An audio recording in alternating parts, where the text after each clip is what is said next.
Hello everyone and welcome back to CarWale. I'm Bilal and this is the Hyundai Ioniq 5, and in this video we are taking a look at how it is to live with. And the Ioniq 5 is also a very feature loaded car. But are those features practical enough? And would you like to see all those features in a future more affordable Hyundai car? So let's get started, but before that, here's a reminder to subscribe to the CarWale YouTube channel, and watch the video till the end, and if you like it, do hit that thumbs up and share it with all your friends and family.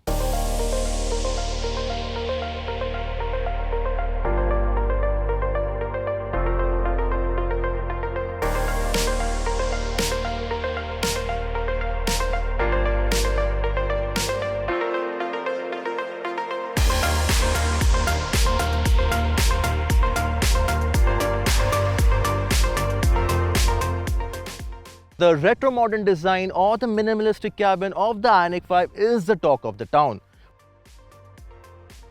But we'll get to it later. Now, this being an EV, all the hullabaloo of an electric car is around its driving range. Now, like an ARAI figures for petrol or diesel powered cars, the driving range is also dependent on many factors. And like a fuel efficiency and a real world fuel efficiency, they never match. In the EVs, we have found out that the real world range is close to 70 to 80% of the ARAI claim. So, how did the Ioniq 5 fare in this? Let's find out. But first, let us take a look at the specifications.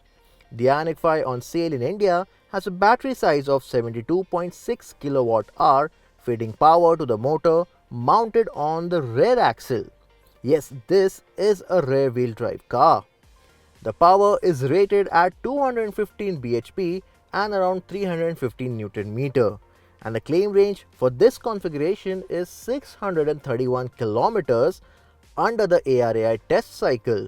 Now, as I said earlier, the real world range are about 70 to 80% of the claimed figures, so the tested range should be around 473 kilometers. But before I reveal what the real world range of the Ioniq 5 is, I request you to pause the video, go down to the comment section and write down what do you expect the figures would be. Go, I'm waiting. You have written it down? Good. So the real world range test figures of the Hyundai Ioniq 5 is 442 kilometers, which is quite impressive. Now here's some more information I want to share with you about the range test. It took me 2 days to run it out of charge, and this includes 100 kilometers of expressway driving. In a modern day EV, you get a kilometer per kilowatt hour reading on the driver's display. It is similar to the kilometer per liter reading we are used to seeing in a petrol or a diesel car. Driving it over 2 days, I found this figure to be always hovering around 6 kilometers per kilowatt hour. This figure didn't deviate much over the entire range test, be it for the time I was stuck in traffic or was driving on the expressway. The charge consumption was always around 6 kilometers per kilowatt hour. And I said 442 kilometers of real world range is impressive because you can easily have a week's worth of charge in one go, even if your daily commute is within 100 kilometers. And for cross-country driving, 400 is enough distance to find a charger, so you can do intercity jaunts quite easily. Now let us talk about the Ioniq 5's design. On your screens, it might not look huge, but it is a big car with chunky 20-inch wheels, short overhangs and a very retro modern design. The pixel theme is seen everywhere, and it looks like the Ioniq 5 belongs in a pixel synthwave game, only if the colors were as bright. There are sharp creases on the side. The shoulder crease meets the tail lamp, and when you open the tailgate, the sharp C-pillar also meets at the same point. The illumination of the DRLs is unique, and those wheels look like a giant flower blooming. Even this rich looking matte silver paint has made me a huge fan. It is not reflective, so our photographers are happy, and then it looks very understated and sophisticated. Yet it still grabs attention on the streets, and that tells you everything you need to know about the design. On the inside, it's a completely different story. You don't feel like you're sitting tall up or very high like you do in a usual SUV or a crossover, but when you sit inside the cabin, it feels quite spacious, like it belongs to a much bigger car. And this white interior, which reminds me of one of those spaceship corridors that you see in the movies or cartoons, but this white interior is prone to get dirty quite quickly. Now the Ioniq 5 is an EV from the ground up, and that really shows. It's based on a versatile skateboard platform, so you get a lot of space inside the cabin. For instance, you still have a lot of space here in the front row, and overall the sense of space inside the cabin is definitely more than you would expect. No physical gearbox means the entire lower half of the dashboard is free of any clutter. The center console you have here, it slides back and forth and has lots of things on it. There's two USB Type A ports, there's no USB Type C here, a wireless charger, an armrest with storage, two cup holders and a large compartment to perhaps keep your entire bag. There's a large hole lower down to keep more stuff, but it is difficult to access it most of the time. And a smartphone connectivity port is also placed there, which is quite weird. But on the flip side, if I want to fold away the armrest, it still doesn't go all the way back and it hinders here. And secondly, the connectivity port is placed here for your Android Auto and Apple CarPlay, which is quite difficult to reach, especially when driving. When moved all the way back, the center console does eat up the legroom for the middle passenger. This large touchscreen infotainment system you get on the center console is running the same interface that you get in a modern Hyundai car, but it has a different skin on it. It also has some likable features such as 3D maps, which is quite fancy to look at, and there are also features like quiet mode, disables the speakers at the back, so if you want to listen to the music but the passengers at the back seat taking a nap, they won't be disturbed. Keeping up with the modern appeal, Hyundai has also provided a magnetic pad on the right side of the steering to stick your kid's drawing. And as it is going head to head with premium SUVs, the Ioniq 5 needs to have a long feature list too, and it does so with such flair. So the Ioniq 5 comes equipped with all modern age equipment like a 360-degree camera with a 3D view, 2-zone climate control, a nice sounding Bose sound system, seat ventilation, 64 colors ambient lighting, powered front row seats, fixed pane full glass roof and BlueLink connectivity. There's also level 2 ADAS hardware along with EV specific vehicle to load charging function. In vehicle to load or V2L, you can use the car's battery to power your kitchen appliance or power tools. It's honestly quite a useful feature than you'd realize initially. More practicality continues to the boot as well. At 584 liters, the boot space of the Ioniq 5 is cavernous. It's flat and boxy with less intrusions and also has a removable parcel tray. Also, the 60/40 seats fold down almost flat to liberate 1587 liters, which is almost station wagon rivaling.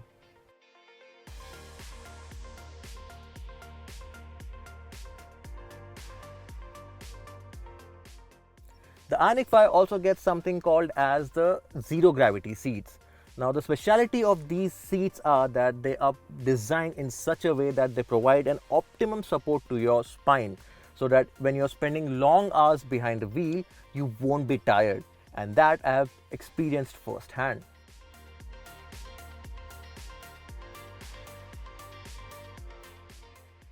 Now even in the second row, the space you get is quite ample. The front seats are set to my driving position and I have good enough legroom and the headroom isn't too bad. So even the taller passengers would be comfortable over here. You get electric fore and aft function for the second row, and there's also manual recline. And the best part is you can also adjust the second row seats via the buttons provided on the front passenger side. You also get seat warmers here, no ventilated seats at the back. But overall, spending long hours in the second row wouldn't be a bad idea. Finally, you have a 3-point plug over here, which is part of the V2L function, so that you can charge your laptop or your appliances while sitting in the back seat. But overall, what do you think if Hyundai provided the Ioniq 5 with some less features but a much affordable starting price. Would you buy it then? Let us know your opinion in the comment section below. The features on the Ioniq 5 make it an enticing package. But internationally, Hyundai offers remote parking, a heads-up display and different color options for the cabin, which is given a miss in the India spec model. Now, behind the wheel, the Ioniq 5 is as conventional to drive as any other car. The controls are light and easy, and you have good visibility all around. So, be it your everyday office commutes or heading out on a weekend to your favorite outskirts destination, you can take the Ioniq 5 without a second thought, and that's a huge compliment for an EV, right? Now, laid out in front of me is an all-digital driver's display carrying a quirky design. It looks like there are two trays laid out in front of you, and it's filling up with liquid as you gain up speed. And it is configurable depending on the drive mode. So each drive mode has a different layout. I personally love the one in the sport mode. Now, as usual, there are three drive modes here: Eco, Normal, and Sport. The Eco mode would feel slightly subdued, but otherwise, the Normal and Sport has barely any differences. And even the differences on the range when you switch between the three modes is barely noticeable. Behind the steering wheel, you get paddle shifters, but this being an EV, they control the brake energy regeneration. Now, there are 5 levels of it. Level 0 has no energy regeneration at all, and level 3 has maximum. But then again, you pull it after level 3 and it engages one pedal setup. Now, the one pedal setup in the Ioniq 5 is quite impressive compared to the one pedal setup I've experienced in much affordable cars. The acceleration is not as jerky as I thought it would be, and if you actually get used to the throttle modulation, there won't be a need to use the brake pedal at all, be it in the city commutes or out on the highway. You also get level 2 autonomous hardware here, which includes 21 driver assist features. Now, I've experienced all of them in other cars as well, and in the Ioniq 5, it works like a charm. So there's adaptive cruise control, there's blind spot monitoring, autonomous braking, and it all lends a really good helping hand when you're behind the wheel. And when you use this ADAS hardware in everyday driving conditions, for example, the adaptive cruise control, it would definitely help you increase your driving range. For instance, if you use the adaptive cruise control, it will have a gentle throttle input or gentle braking depending on the speed that you have set. And with that gentle input for the throttle or braking, it will definitely help you extract maximum range out of your battery. Contrary to the steering offered on normal Hyundai models, which are very light, the steering on the Ioniq is quite heavy. It might be because of the ADAS hardware it incorporates, because there are features like the lane departure assist, where it turns you back into the lane when you depart from it. But even when the ADAS is not on, the steering could do with some feedback. Going 2.5 turns lock to lock, it's progressive, but it's not really quick.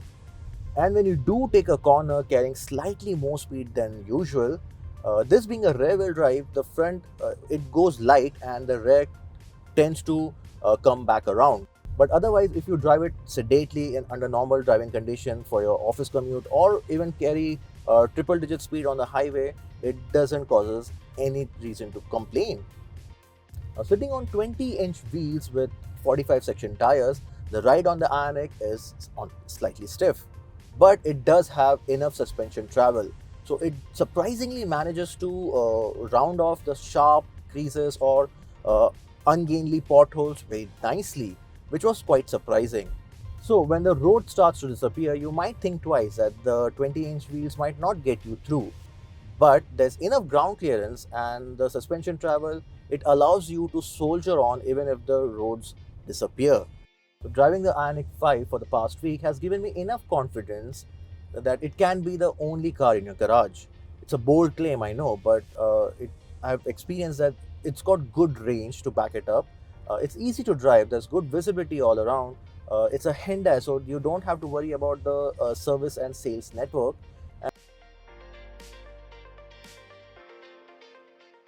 With the Ioniq 5, Hyundai has struck gold. Generations ahead of their older Ioniq and the Kona EV as well, the Ioniq 5 sets standard instead of following one. In a price where you'd get entry-level models of some premium brands, the Ioniq 5 comes across as a complete EV. It's lovable for so many reasons and there's so less to point fingers at. It is spacious on the inside and offers a bucket full of features. Even the retro modern design is conflicting yet super likable. And also the real world range, as we found out, is quite impressive. You can easily do office commutes, drop kids to school and your every other intercity outing without thinking twice in the Ioniq 5. And for days when you are feeling adventurous, wanting to get to the roads less traveled, for views as scenic as your laptop's wallpaper, the Ioniq 5 will still take you there. With the Ioniq 5, Hyundai has set the ball rolling. Will it be an igniter for the AV revolution we've all been waiting for? Well, only time will tell.